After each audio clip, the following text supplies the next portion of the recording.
क्या आपने कभी सोचकर देखा है कि जिन पैसों से हम अपनी ज़रूरतों को पूरी करते हैं उन नोटों या सिक्कों को छापने में या बनाने में कितना खर्चा आता है। नमस्कार दोस्तों। पैसा पैसा पैसा, खाओ तो पैसा, पियो तो पैसा, कपड़े पहनो तो पैसा। आज के टाइम पर इंसानों की सांसों से भी बढ़कर पैसे की वैल्यू है। हमें कोई काम करने से पहले पैसे की आवश्यकता पड़ती है।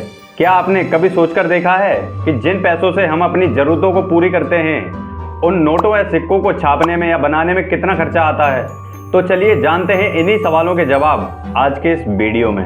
हमारे भारत में केवल एक ऐसी बैंक है जो सिक्कों या नोटों को बनाने का काम करती है, जिसका नाम है RBI, जिसे हम हिंदी में रिजर्व बैंक ऑफ इंडिया के नाम से जानते हैं। इसी के साथ ही मैं आपको एक बेसिक नॉलेज की बात बता दूं। RBI की स्थापना 1 अप्रैल 1935 को हुई थी। इसका मुख्यालय मुंबई में है। तो चलिए जानते हैं RBI को कितनी कॉस्ट आती है सिक्के या नोट को बनाने में। 10 रुपए का नोट छापने में RBI को 96 पैसे का खर्चा आता है और 100 रुपए का नोट छापने में RBI को 1 रुपये 13 पैसे का खर्चा आता है। इसी जगह 100 रुपए का नोट छापने में RBI को 1 रुपये 77 पैसे का खर्चा आता है और 500 का नोट छापने में 2 रुपये 29 पैसे का खर्चा आता है। अब आप सोच रहे होंगे सिक्कों का क्या।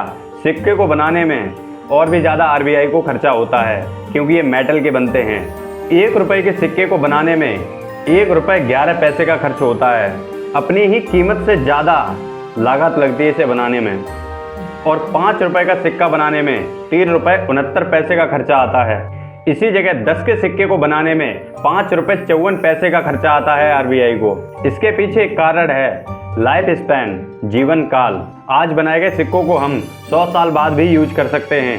अगर नोट आज के दिन प्रिंट किए गए हैं तो कई साल के रेगुलर यूज के बाद ये फट जाते हैं, बेकार हो जाते हैं। इसीलिए सिक्के भी बनाती है RBI।